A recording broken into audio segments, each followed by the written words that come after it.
Hello and welcome to this video. आज हम लोग चले आए हैं क्लासिकल की डे 3 में।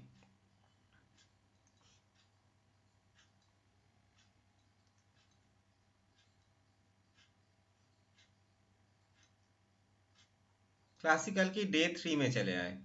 पहले दो क्लास में हम लोग introduction of classical music obviously किए थे। आई होप आपने अच्छे से देखे होंगे। उसके बाद हम लोग जाने थे कि क्लासिकल म्यूजिक जो हम लोग सीख रहे हैं, नॉर्थ इंडियन क्लासिकल म्यूजिक को सीख रहे हैं, जो कि आपका ठाट के ऊपर बेस होता है, राइट। और ये ठाट कितना होता है? 10 ठाट। 10 अलग अलग ठाट के बारे में मैंने आपको बोला कि अलग अलग ठाट में अलग अलग नोटेशन रहता है, कैसे कैसे होता है, सभी के बारे में मैंने आपको बोला। और एक चीज मैंने आपको बोलना भूल गया था वीडियो 2 में, जिसमें हम लोग ठाट सीखे थे कि वो सारे ठाट को ऑब्वियसली हारमोनिका में बजा लेनी है। ठीक है, ये बेसिक बात है।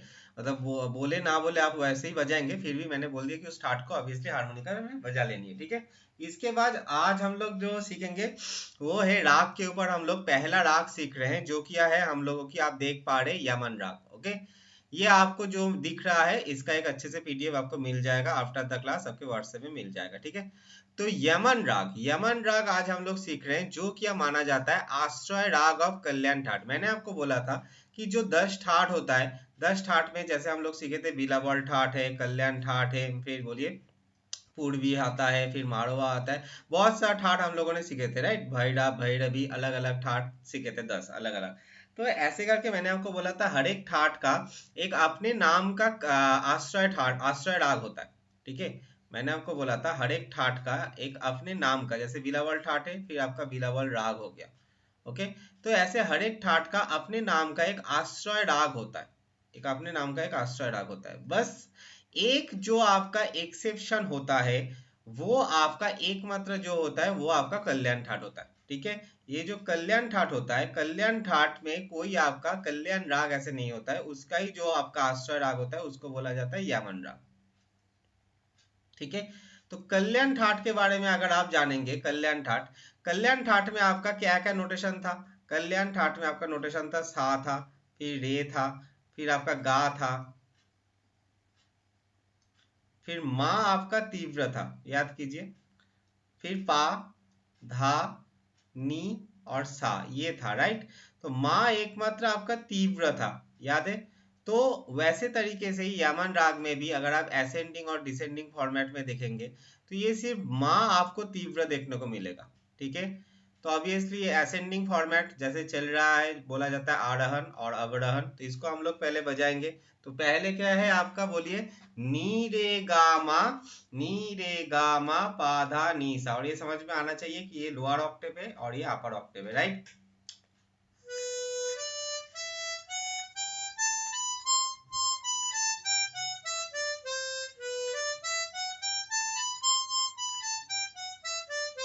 तो ये होता है ascending and descending order. Okay.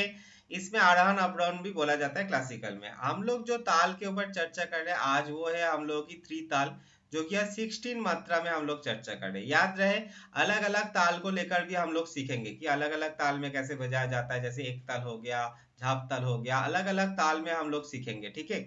तो वो डिफाइंड पार्ट है, पर पहले में जो भी हम लोग सीखेंगे, कम से कम 100 राग सिखाने की मेरा टारगेट है। तो पहले का मैं 20-25 राग ऐसे सिखाऊंगा जिसमें आपको मतलब त्रिताल ही देखने को मिलेगा। त्रिताल में हम लोग सीखेंगे क्योंकि ये सबसे आसान ताल माना जाता है, एंड क्लासिकल में बहुत अच्छा लगता है, बिगिनर के लिए बहुत अच्छा सुनने में आता है। ओके। फिर हम लोग स्पीड को इंक्रीज करेंगे, फिर हम लोग की लॉय चेंज होगा, पर पहले में हम लोगों को यही फॉर्मेट मिलेगा हमेशा, गौतवान मध्य लॉय। मैंने आपको बोला था लॉय आपका बहुत टाइप का होता है, 3 टाइप का लॉय होता है, अलग अलग लॉय होता है। मतलब मेनली हम लोग सीखेंगे जो, एक होता है मध्य लय, मध्य लय, एक होता है अति द्रुत लय। ठीक है। तो ये लॉय के हिसाब से, लॉय मतलब आपका कितने स्पीड में चलेगा, क्या चलेगा, उसके हिसाब से हम लोग बात करेंगे। ठीक है। तो मध्य लय, अति द्रुत लय और एक आता है विलंबित लय। तो इसके ऊपर हम लोग चर्चा करेंगे आगे जाके कि कैसे ही बजाते हैं, कैसे ना बजाते हैं। अभी के लिए हम लोग मध्य लय में चल रहे हैं, जिसमें आपको ताल मिल रहा है त्रिताल, मतलब 16 मात्रा। 2 लाइन में 16 मात्रा आपको मिल जाएगा। जैसे ये पहला 2 लाइन, इसमें आपको 16 मिलेगा, इसमें आपको 16 बीट, 16 बीट या फिर 16 मात्रा मिलेगा, इसमें 16 मिलेगा और इसमें 16 मिलेगा। ठीक है। तो ये करके आपको 64 मात्रा मिल जाएगा टोटल। ओके।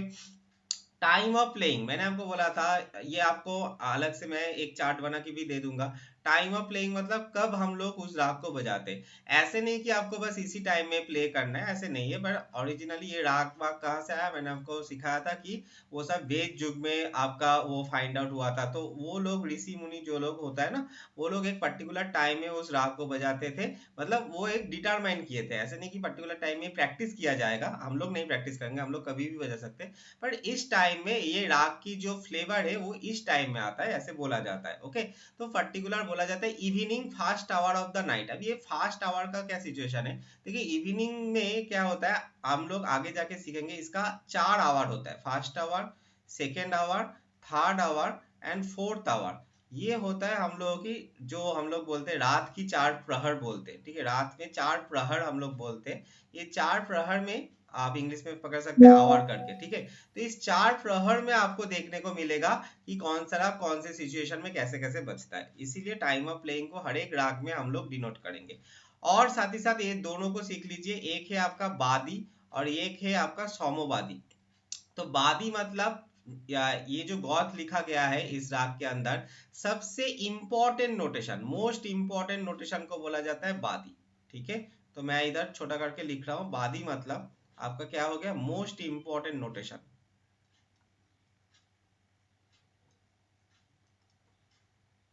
तो आप समझ जाएंगे, मोस्ट इंपॉर्टेंट नोट को बोला जाता है बादी। और सौमोवादी होता है आपका, सौमोवादी बोला जाता है आपका सेकेंड इंपॉर्टेंट नोट।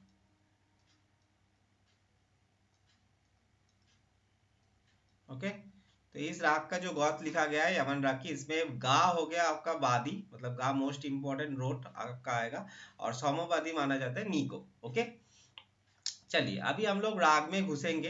देखिए, राग में घुसने से पहले मैं आपको एक चीज बताऊं, मैंने आपको बोला था कि किसी भी राग को बजाने से पहले आपको 3 बेसिक वीडियो देख लेना है। ठीक है, अगर आपने नहीं देखे हैं तो ऑब्वियसली देख लीजिएगा। एक होगा आपका ऑल्टरनेटिव नोटेशन, अगर आपको पता है दैट इज फाइन, और अगर नहीं पता है तो देख लीजिएगा। ठीक है, एक होता है ऑल्टरनेटिव नोट करके, एक वीडियो है मेरा ऑल्टरनेटिव नोटेशन करके, उसको देख लीजिएगा। ठीक है, दूसरा जो है वो है आपका क्लोज टू ओपन। मैं हमेशा बोलता हूँ ये आपको गाने बजाने में भी काम में आता है, close to open slider technique.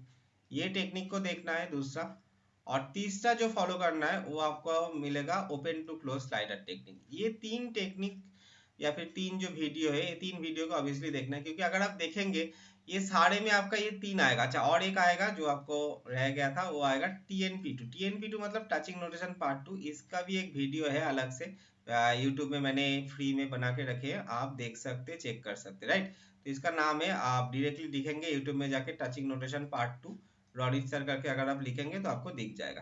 ठीक है, रोनित सर मेरा नाम लिख दीजिएगा तो आपको दिख जाएगा। कोई सा भी टॉपिक के साथ मेरा नाम जोड़ दीजिएगा तो आपको दिख जाएगा मेरा ट्यूटोरियल।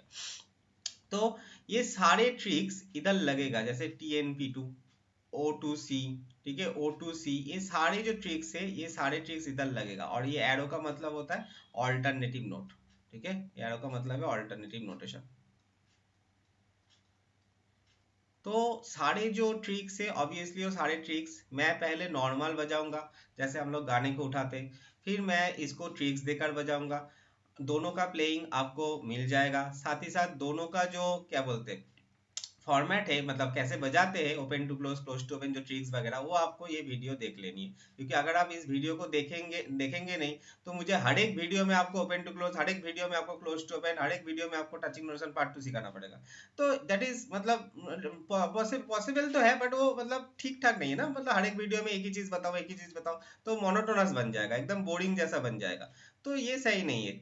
उससे अच्छा है कि आप उसको अच्छे से देखिए, अच्छे से उस वीडियो को देखिए, मतलब ये सब टेक्निक के वीडियो को देखिए, फिर उसको अप्लाई कीजिए। मैं आपको बोल दे रहा हूँ कहाँ कहाँ पर यूज करना है, पर्टिकुलर इस जगह पर क्यों मैंने यूज किए, ये अभी आपको ऑब्वियसली समझ में नहीं आएगा। क्योंकि जैसे हम लोग जानते हैं, अगर आप पहले दिन ही बोलेंगे कि मुझे नोटेशन बनाना है सर, तो पॉसिबल नहीं है। मतलब किसी सॉन्ग की नोटेशन मुझे पहले दिन ही बनाना है, वो पॉसिबल नहीं है। वो कब पॉसिबल होता है, 5 साल 6 साल गुजारने के बाद वो पॉसिबल होता है। वैसे ही क्लासिकल में ये जो गौत है, ये गौत मैंने कैसे लिखा, ये पॉसिबल नहीं है, आपको अभी समझाने के लिए ये पॉसिबल नहीं है, आप भी समझ नहीं पाएंगे।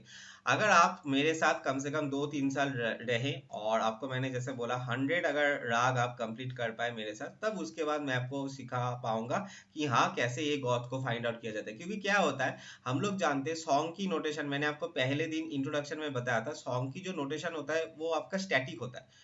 वो आपका स्टैटिक होता है, स्केल अलग अलग हो सकता है और स्टैटिक होता है, मतलब एक ही होता है, एक ही नोटेशन होगा। पर इसमें क्या होता है, राग में हम लोग उसको नोटेशन नहीं बोलते, उसको हम लोग गौद बोलते हैं। क्यों? क्योंकि मैंने शायद पा से पकड़ के पा को इसको बोला जाता है सोम। ठीक है, ये सोम क्यों बोला जाता है नेक्स्ट वीडियो में आपको पता चलेगा। तो ये सोम, मेन सोम इसको बोला जाता है। ठीक है, इसके साथ आपका तानतियाई शुरुआत होता है, नेक्स्ट वीडियो में हम लोग शुरू करेंगे तानतियाई, एक्सटेंडेड वर्जन ऑफ दिस राग। तो मान लीजिए हमने पा को पकड़ के सोम किया है, हो सकता है दूसरे इंसान ने दूसरे जगह से आपको सोम को पकड़ा है, या फिर अलग से गौत को डिजाइन किए। तो अलग अलग लोग अलग अलग गौत को डिजाइन कर सकते हैं। मतलब यमन राग, मतलब मान लीजिए जो यमन राग है वो बस आपका ये जो दिख रहा है पोर्शन, इसमें ही यमन राग खत्म हो गया, ऐसा कंसेप्ट मत रखिएगा। ठीक है, यमन राग बहुत बड़ा है। तो आप गौत 1 लिखिए, गौत 2 लिखिए, गौत 3 लिखिए। कोई बोलेगा मुझे गौत 1 में ताल त्रिताल लेना है, जो मैंने लिया है। कोई बोलेगा गौत 1 में मुझे ताल एक झापताल लेना है या फिर एक ताल लेना है, तो उसके लिए अलग बन जाएगा। ठीक है, कोई बोलेगा मुझे गौत 2 में सभी ताल ठीक रखना है, सभी कुछ ठीक रखना है, बस लॉय चेंज कर देना, लॉय मुझे विलंबित लॉय लेना है, तो उसके लिए अलग चेंज हो जाएगा। विलंबित लॉय उन्होंने कर दिया तो उसके लिए अलग चेंज हो जाएगा। तो ये चेंजिंग वर्जन जो होता है, इसलिए कभी भी ये फिक्स नहीं है, ये आपका डायनामिक है। ठीक है, ये जो आपका गौत 1 हम लोग लिख रहे हैं ये डायनामिक है, गौत जो भी लिखेंगे डायनामिक है। तो वैसे तरीके से ये गौत ऑन हो गया। मैं आगे जाकर आपको सिखाऊंगा यमन राग का ही गौत 2, यमन राग का ही गौत 3, यमन राग का ही गौत 4, ऐसे हम लोग सीखेंगे। मतलब एक भास्ट, मतलब आप समझ ही सकते हैं क्लासिकल कितना भास्ट है। मैं कोशिश कर रहा हूँ कि आपको एक एक पॉइंट क्लियर हो और आप अच्छे तरीके से क्लासिकल को सीख पाए, जैसे हम लोग सीखे थे। मतलब गुरु के पास जाके हम लोग सीखते थे। पर अभी के डेट में क्या हो गया, सभी हम लोग रिकॉर्डेड वीडियोस में भी अवेलेबल मिलता है। तो आई होप आपको मैं सही तरीके से, सही ढंग से, जितना मुझे पता है आपको मैं समझा पाऊँ। और मेरा गारंटी तो ऑब्वियसली 100% ही रहेगा कि एक भी चीज आपका छूटेगा नहीं। ठीक है, एक भी चीज आपका छूटेगा नहीं, ये मेरा 100% गारंटी है। बाकी आपको प्रैक्टिस करनी है और कोई सा भी दिक्कत हो, हम तो है ही, आपको ये नंबर पे व्हाट्सअप कर देना है। ठीक है, इसमें लिखा गया है कॉन्टैक्ट ऑन, मुझे व्हाट्सअप कर देना है। ओके, तो चलिए हम लोग अभी सीख रहे हैं। नॉर्मली मैं बजा रहा हूँ, देखिए ये बजाना आपको आसान लगेगा अभी, पर ऑब्वियसली ट्रिक्स के साथ बजाना है। और ये डिफिकल्ट बनेगा जब हम लोग ये सोम, खाली, इसको बोला जाता है खाली, मैंने आपको सिखाया था इंट्रोडक्शन में, इसको बोला जाता है सोम। ठीक है, और इसको बोला जाता है खाली। ये सोम क्या होता है, खाली क्या होता है, देखिए इसके बारे में एक्चुअली आज ही चर्चा करने वाले थे, डे 3 में ही चर्चा करने, मतलब करना चाहिए था डे 3 में। पर क्या होता है ना, आप जब हम लोग सॉन्ग के लिए किसी क्लास को ज्वाइन करते और पहले हम लोग अगर 4-5 महीना कंटिन्यूअसली अलंकार को प्रैक्टिस करने के लिए बोला जाता है तो बहुत बोरिंग बन जाता है। हमको लगता है अरे कब सॉन्ग आएगा, कब सॉन्ग आएगा, कब सॉन्ग आएगा। सेम एज यूजुअल इधर भी होता है। अगर आपको बोला जाए क्लासिकल में, आप जानते हैं राग रागिनी ये सब बजाते हैं हम लोग, तानतियाई, पर उसके पहले अगर आपको पूरा, मतलब मैं 4 महीने, 4 महीने में मान लीजिए 12-14 जो भी वीडियो मैं बना पाऊँ, उसके अकॉर्डिंग मैं आप फिर डिस्क्रिप्शन ही दे रहा हूँ, सोम क्या है, खाली क्या है, ताल क्या है, ये क्या है, वो क्या है, तो आपका पूरा बोरिंग बन जाएगा और आपको मतलब पसंद ही नहीं आएगा। ओके, तो चीजों को सीखना है पर उसको इंटरेस्टिंग बना के सीखना है। मैं कभी भी ये 4-5 महीना जो हम लोगों की अलंकार प्रैक्टिस रहती है, ये मैं कंटिन्यूअस प्रोसेस में नहीं कराता। ये मैं कराता हूँ पहले का, आपका मान लीजिए 2 से 3 जो हफ्ता रहता है उसमें मैं कराता हूँ ये अलंकार प्रैक्टिस। फिर मैं छोटा मोटा गाने को देता हूँ, फिर 1-2 वीक अलंकार कराता हूँ, फिर एक छोटा सा मीडियम पेस का गाना या फिर छोटा सा इंटरमीडिएट पेस का गाना देता हूँ। फिर उसको करने के बाद उसमें जो जो प्रॉब्लम आती है उस हिसाब से मैं अलंकार की प्रैक्टिस देता हूँ। तो क्या होता है, ये 4-5 महीने के जो अलंकार की एक मोनोटोनस सिचुएशन है वो आपका ब्रेक भी हो रहा है और आपको ये भी समझ में आ रहा है कि हाँ पर्टिकुलर, मान लीजिए इस सॉन्ग में आपका ये अलंकार में आपको प्रॉब्लम आ रही है, मतलब इस गाने में आपको प्रॉब्लम आ रही है किसी नोटेशन के अकॉर्डिंग, इसीलिए आप उस गाने में एक अलंकार को बजा रहे हैं। तो आपको उस पर्टिकुलर अलंकार की ना इंपॉर्टेंस समझ में आती है कि हाँ ये अलंकार की इंपॉर्टेंस है, अगर इस अलंकार को आप बजाएंगे तभी आप इस गाने की इस नोटेशन को पर्टिकुलर, मान लीजिए कोई जॉइंट नोटेशन है, कोई फास्ट फॉरवर्ड नोटेशन है, आप बजा पाएंगे, नहीं तो नहीं बजा पाएंगे। वैसे ही अगर आप मतलब हम लोग अगर इसमें जानेंगे धीरे धीरे करके, मैंने पहले 2 इंट्रोडक्शन क्लास आप लोगों को करवा दिए, ठाट के अकॉर्डिंग आप जान लिए कि ठाट से राग आता है, तो एक कनेक्टिंग पॉइंट हो गया। अभी क्या हो रहा है, अभी इसमें हम चलेंगे, अभी इसमें जो भी पॉइंट आएगा, जैसे आपको दिखा क्या एक्स्ट्रा एक्स्ट्रा पॉइंट क्या दिखा, जीरो और ये क्यों आया है, आप जब तक जानेंगे नहीं कि ये आ रहा है और आपको एक क्वेश्चन नहीं आएगा कि यार ये क्यों आ रहा है, तब तक आपका जो फर्दर प्रोसेस है इसमें आपका मतलब इंटरेस्ट नहीं बढ़ेगा। ठीक है, अभी अगर डे 4 में मैं आपको ये सब सिखाऊं ना, इसके बाद मैं आपको सिखाऊं कि सोम क्या होता है, खाली क्या होता है, सोम का इंपॉर्टेंस क्या है, तो आप वो मतलब ध्यान से सुनेंगे या फिर आपको इंटरेस्ट भी आएगा, क्योंकि आपने जान लिया कि हाँ नोटेशन में ऐसे ऐसे पोजीशन में आता है, ये आपको सारे लाइन में दिख रहा है ना, सारे लाइन में दिख रहा है, तो अभी आपको कंफ्यूज हो रहा है आपकी ये सब क्यों आ रहा है, तो ये जो क्यों आ रहा है ये क्वेश्चन का आंसर आपको नेक्स्ट वीडियो में जब मैं दूंगा तो वो इंटरेस्ट बढ़ता है। तो दैट इज द प्रोसेस। देखिए सभी लोग सिखाते, सभी लोग सब कुछ करते, सभी लोग जानते, पर एक प्रोसेस होता है, ये प्रोसेस लोग फॉलो नहीं करते, जिस वजह से बोरिंग बन जाता है, किसी भी चीज बोरिंग बन जाता है। ओके, तो प्रोसेस जो लोग फॉलो करते हैं ऑब्वियसली वो लोग अच्छे से सिखा पाते हैं, और यही होता है मतलब एक अच्छा टीचर, जो हम लोग बोलते हैं बुरे टीचर, कोई बुरा टीचर नहीं होता है, वो भी सब लोग सब कुछ जानता है, पर वही चीज की प्रोसेस सही नहीं है, प्रोसेस आपका सही होना चाहिए। ठीक है, तो आज हम लोग जान रहे हैं, देखिए एक चीज इसमें लिखा गया है स्थाई, इसमें लिखा गया है अंतरा। देखिए हम लोग बहुत फैमिलियर है दो टर्म से, दो टर्म कौन सा है, एक टर्म है आपका मुखरा, मुखरा हम लोग बोलते हैं जो हम लोगों की गाने की शुरुआत की जो हम लोगों की पार्ट होती है कोई सा भी गाने की, उसको हम लोग मुखरा बोलते हैं, म्यूजिक पार्ट नहीं, गाना जहां से स्टार्ट हो रहा है उधर से बोल रहे हैं, ठीक है, उधर कोई मुखरा बोलते हैं, म्यूजिक जहां से होता है उसको प्रील्यूड बोला जाता है, और बीच का जो हिस्सा आता है गाने का उसको हम लोग अंतरा बोलते हैं, कि बीच का हिस्सा। तो ये तो समझ में आ रहा है कि अंतरा इधर भी है, मतलब ये बीच का हिस्सा है, और ये समझ में आ रहा है स्थाई कहीं ना कहीं मुखरे से रिलेटेड है। हाँ, स्थाई मुखरे से रिलेटेड है, मुखरा मतलब ही स्थाई है, स्थाई मतलब ही मुखरा है, पर क्लासिकल में स्थाई बोला जाता है। आप क्यों बोला जाता है, क्योंकि अंतरा बजाने के बाद बार बार इधर आता है, बार बार अंतरा के बजाने के बाद इधर आएगा, बार बार अंतरा बजाने के बाद इधर आएगा, मतलब स्थाई बजाने के बाद अंतरा में जाएगा, पर अंतरा आपका क्या होगा, अंतरा एक बार बजेगा, दो बार बजेगा, फिर वापस आपको स्थाई में आना पड़ेगा। तो ये स्थाई में क्या होता है, बार बार घूम के आता है गाना, मतलब ये राग बार बार आता है, मतलब इसका जो स्थाई मतलब इसका जो स्टेबिलिटी है, स्थाई, स्थाई बंगाली में अगर आप समझेंगे स्थाई, ओके, स्थाई मतलब ज्यादा देर तक इसमें टिक रहा है, ज्यादा देर तक मतलब टाइम इसमें ज्यादा लोग देते हैं, लाइक दैट। ओके, टाइम इसमें ज्यादा देते हैं, ज्यादा देर तक ये रुक रहा है या फिर ज्यादा देर तक घूम के आ रहा है, ज्यादा देर तक इसको बजाया जा रहा है, इसीलिए इसका नाम है स्थाई। ठीक है, और अंतरा है बीच का हिस्सा जो हम लोग बजाएंगे ऑब्वियसली।